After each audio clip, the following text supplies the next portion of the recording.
आज जो हमारे यहाँ पर गेस्ट हैं अभी बैक स्टेज पर, उनका अपना एक यूट्यूब चैनल है विल पावर स्टार के नाम से। वो मोटिवेशनल वीडियोस बनाते हैं, उनके 24 लाख से ज्यादा सब्सक्राइबर्स हैं। उसके अलावा वो एक बहुत ही सक्सेसफुल एंटरप्रेन्योर भी है। Let's give an energetic and warm welcome to the one and only Mangesh Shinde.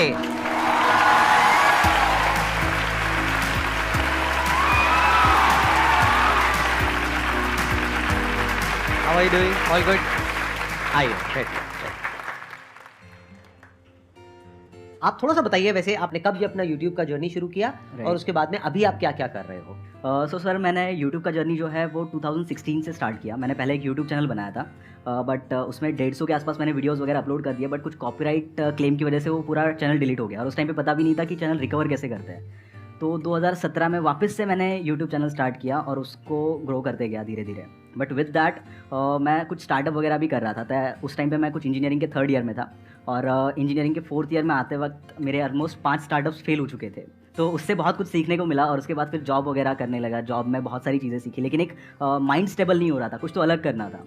तो सोचा कि यार मैं यूट्यूब चैनल कर रहा हूँ और उस टाइम पे मेरी एक हैबिट थी कि मैं अगर लोगों से बात कर रहा हूँ तो उनके जो भी इश्यूज़ है मैं उसको रिजॉल्व कर पाता था, उनको एक बेटर सोल्यूशन दे पाता था। तो सोचा यार चलो इसके ऊपर ही कुछ किया जाए और यूट्यूब चैनल के ऊपर भी ऐसी कुछ चीज़ें स्टार्ट की और वो चीज़ें वायरल होने लगी। मिलियंस में व्यूज़ आते थे और जैसे ही व्यूज़ आते थे तो मुझे कुछ ब्रांड से अप्रोच आया कि सर मुझे आपके इस पर्टिकुलर यूट्यूब चैनल पे कुछ ब्रांड प्रमोशन करना है। मैंने ब्रांड प्रमोशन के लिए ओके किया। उन्होंने पूछा कि आपका क्या मतलब क्या प्राइस चार्ज करोगे आप। तो मैंने सोचा कि यार चलो बहुत ज़्यादा अमाउंट बोल देता हूँ। तो मैंने उनको बोला कि मैं 4000 रुपये लूँगा। और ये कब की बात थी? 2017 की? 2019 की बात है। 2019 में? जी। तो मैंने उनको बोला कि मैं 4000 रुपये लूँगा। उनका तुरंत मुझे कॉल आया कि sir we are giving you 40,000 in advance for the next 10 videos. मुझे लगा फिर यहाँ पे कुछ तो गड़बड़ है। तो मैंने फिर रिसर्च वगैरह किया तो मुझे पता चला कि बॉस एक वीडियो का प्राइस ही मेरा 50,000 जा रहा है और ये लोग मुझे 4,000 में लॉक कर रहे थे। तो उसके बाद मुझे पता चला कि यार ऐसे बहुत सारे क्रिएटर्स के साथ होता है जिनको चीज़ें नहीं पता है। ठीक है, मैं तो Tier 1 सिटी से हूँ, लेकिन अपार्ट फ्रॉम दैट बहुत सारे ऐसे लोग हैं जो कि Tier 2 Tier 3 सिटीज़ से हैं, उनको ब्रांड प्रमोशन क्या होता है वो भी नहीं पता। तो Tier 3 सिटीज़ के लोगों के लिए भी हम लोग वहाँ पे कुछ कर सकते हैं, ऐसे ब्रांड्स हम लोग लेके जा सकते हैं उनके लिए। तो एडसेंस से उनको जो एक रेवेन्यू मिलता है, अपार्ट फ्रॉम दैट उनके लिए एक साइड सपोर्ट हो जाएगा जो उनके कंटेंट को इंप्रूव करने के लिए या फिर उनके क्वालिटी को इंप्रूव करने के लिए हेल्प करेगा। So we started the company will star media. तो उसके बाद फिर हम लोगों ने क्रिएटर्स के साथ काम करना स्टार्ट किया and today we have work with 5000 creators all over the India till date. आपकी टोटल रेवेन्यूज आप थोड़ा शेयर करना चाहेंगे कि जो आपका ये जो वेंचर है विल स्टार मीडिया, इसकी टोटल एनुअल रेवेन्यूज कितनी है? अभी इस साल हम लोग क्रॉस कर लेंगे ऑलमोस्ट 10 करोड़ का रेवेन्यू। 10 करोड़ का आप रेवेन्यू क्रॉस करेंगे? मुझे ये पूछना है कि आपने 5 स्टार्टअप किए थे, तो उसका क्या मतलब मोटिवेशन क्या था कि आपने उसको एक और स्टार्टअप स्टार्ट करा जो आप सक्सेसफुली हो चुका है? मैंने बहुत सारी चीज़ें स्टार्ट की थी, मतलब ट्रेडिशनल से लेके टेक तक। तो मोटिवेशन तो ऐसा था कि कुछ तो अलग करना है, कोई तो प्रॉब्लम सॉल्व करनी है। तो उसी प्रॉब्लम को सॉल्व करने के लिए मैं अलग अलग चीज़ें ट्राई कर रहा था और अलग अलग चीज़ें फेल हो रही थी। बट जब ये यूट्यूब का चीज़ मुझे मिला तो ऑटोमेटिकली मुझे बहुत बड़ा प्रॉब्लम और बहुत बड़ा लूप होल वहाँ पे मिला। And business is all about loopholes and the issue you are solving. जितना बड़ा इशू उतना बड़ा बिजनेस। तो वो इशू मुझे मिला और उसी इशू को मैंने एज अ बिजनेस बना दिया। मतलब इन्होंने खुद एक प्रॉब्लम को फेस किया। yes. और जब फेस किया तो इनको खुद पता था एग्जैक्टली कि वो प्रॉब्लम क्या हुई। वो जो एग्जांपल इन्होंने दिया था, इन्होंने वो 4000 रुपए वाला, जिसका एक्चुअल में मार्केट रेट 50,000 रुपए था, राइट? तब इनको रियलाइज हुआ कि कितनी बड़ी प्रॉब्लम है और कितनी बड़ी अपॉर्चुनिटी है। फिर इन्होंने बाकी भी यूट्यूबर्स को कॉन्टैक्ट किया और धीरे धीरे अपना एक ऐसा नेटवर्क बना लिया ब्रांड्स का और यूट्यूबर्स का, जिनको आप आपस में कनेक्ट कर रहे हैं। और बीच में आपका अपना परसेंटेज है, whatever it is, right? So one more question कि कई बार ऐसा होता है कि बच्चों के पेरेंट्स अलाउ नहीं करते स्टार्टअप करने के लिए। बच्चा जाता है कि मेरे को स्टार्टअप करना है, बट फैमिली कहती है, पेरेंट्स कहते हैं आपने इतनी एजुकेशन करी है, ये कोर्स किया है, हमने इतना इन्वेस्ट किया है, आप जॉब में जाओ, आप गवर्नमेंट सर्विस में जाओ। तो स्टार्टअप के लिए किस तरीके से पेरेंट्स को हम कन्विंस कर सकते हैं या वो हमारे साथ सपोर्ट में आए? मैम बेसिकली मैं तो एक मैकेनिकल इंजीनियर हूँ और एक मैं MNC में जॉब कर रहा था। तो कंपनी मुझे लंदन भेज रही थी for the next few years, but मैंने वो अपॉर्चुनिटी रिजेक्ट करके कंपनी में रिज़ाइन दिया बिना घर वालों को बताए। उस वक्त मेरे पापा मेरे से 3 महीना बात नहीं कर रहे थे। लेकिन जब मैंने स्टार्टअप स्टार्ट किया उसके बाद फिर जब वहाँ पे चीज़ें रोल आउट होने स्टार्ट हो गई, वहाँ से रेवेन्यू आना स्टार्ट हो गया या फिर चीज़ें दिखने लगी, तो उन्होंने आके सपोर्ट किया। उन्होंने 6 महीने बाद मुझे बोला कि बेटा मैं क्या कर सकता हूँ तेरे स्टार्टअप में।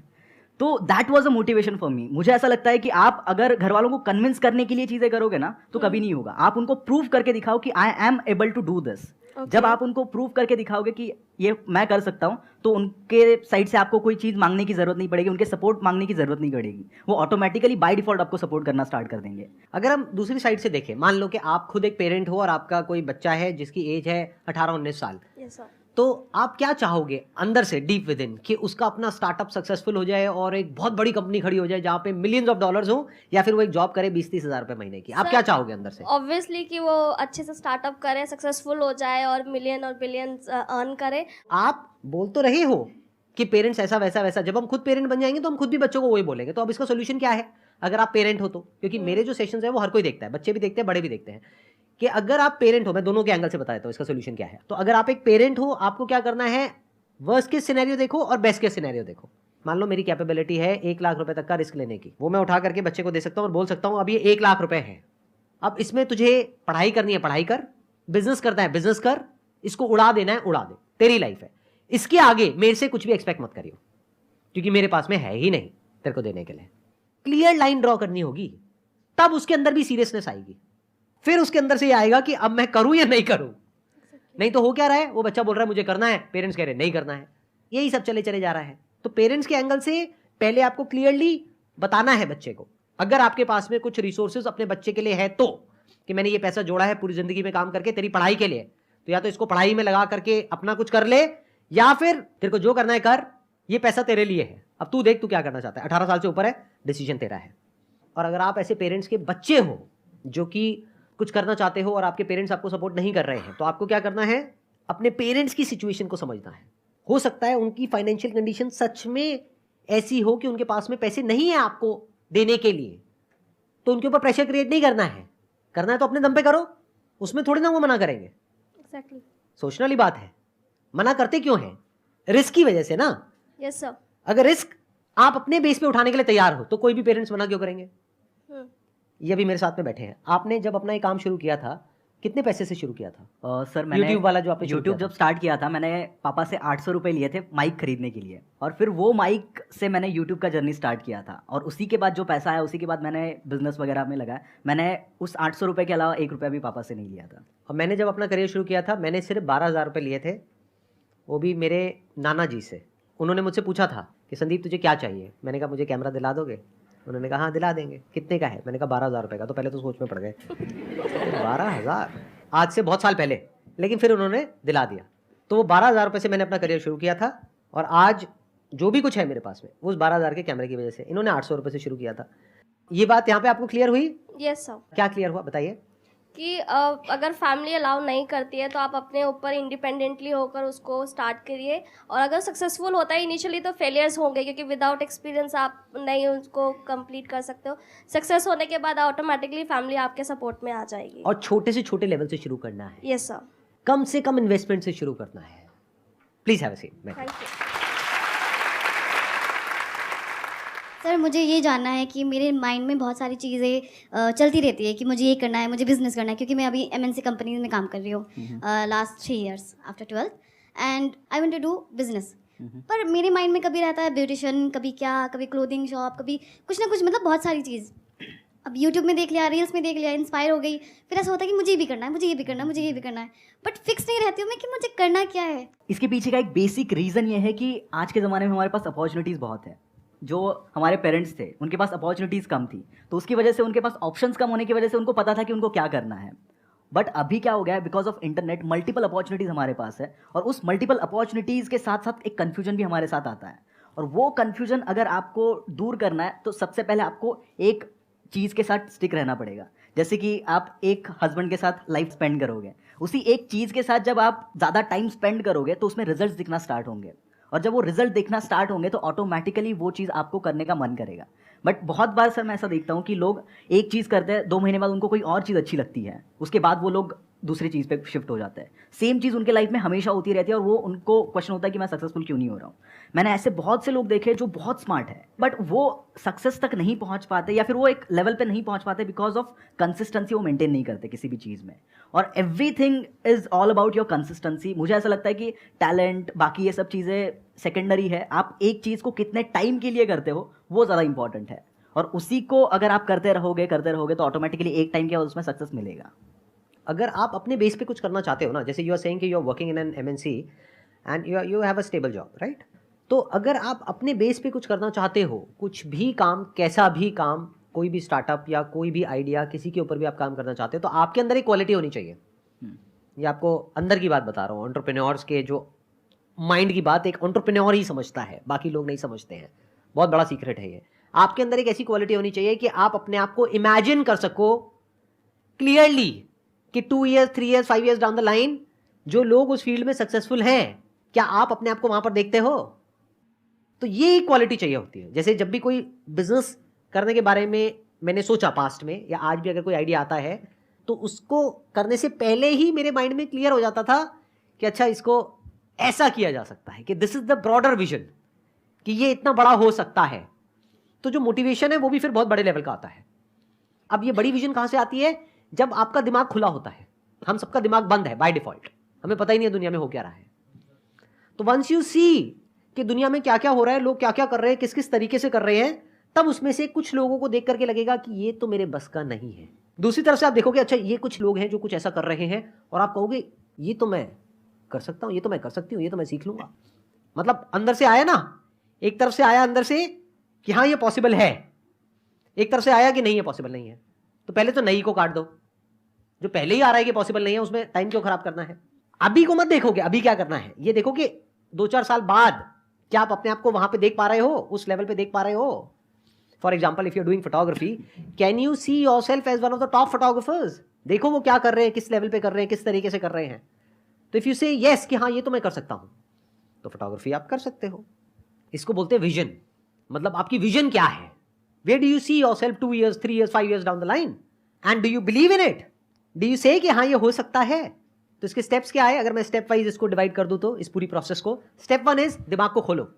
आज इंटरनेट का फायदा क्या है कि आप सिर्फ इंडिया में नहीं, पूरी दुनिया में देख सकते हो लोग क्या क्या कर रहे हैं। तो वहां पर कुछ लोगों में आपको अपनी झलक दिखेगी। मैं आपको फैक्ट बता रहा हूं कि जिसने भी कुछ ढंग का किया है ना अपनी लाइफ में, किसी भी फील्ड में, उन सब ने ऐसे ही किया है। कोई बोलेगा नहीं अपने मुंह से। जैसे यूएस में एक होती थी, अभी भी है, सुपर वुमेन के नाम से, आपने नाम सुना है? She was there on YouTube. जब मैंने यूट्यूब शुरू भी नहीं किया था, 2012 में जब मैंने अपना यूट्यूब का चैनल शुरू किया था, तो वो अपने करियर के एक बहुत अच्छे लेवल पर थी।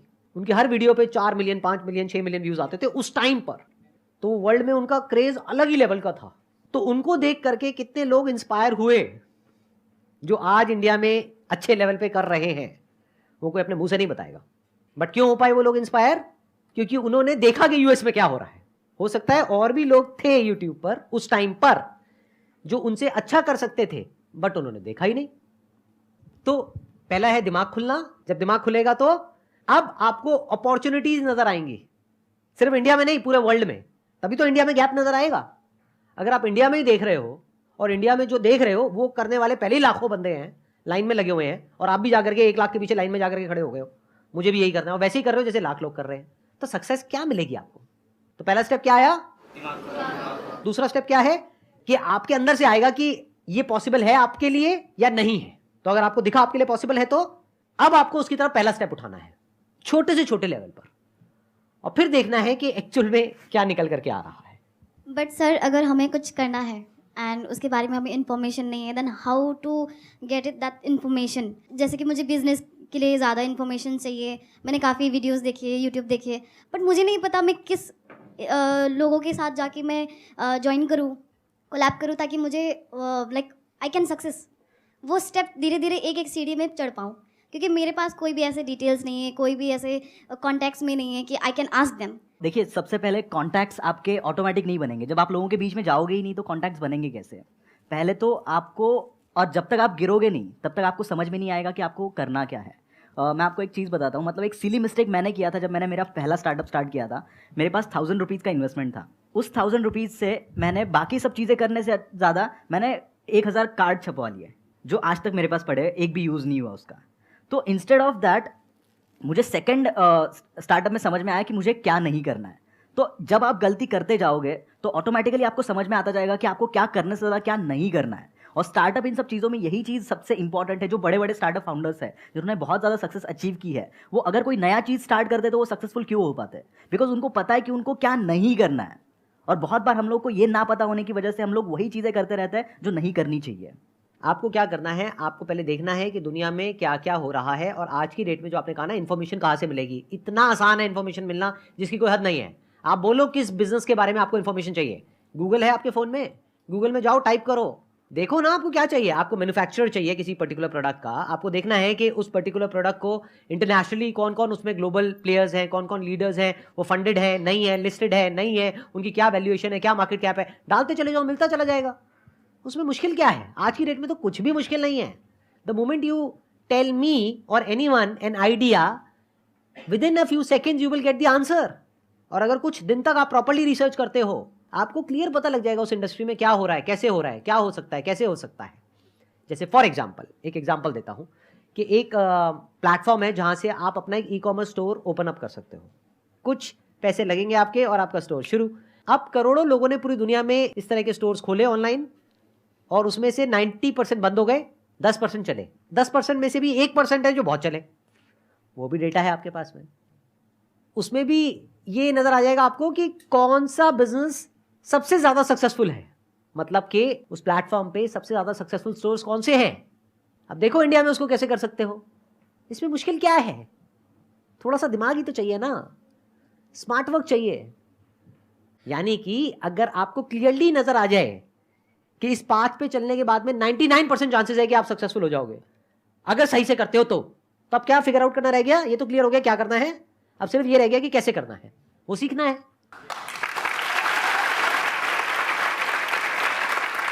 Thank you so much for coming. Thank you.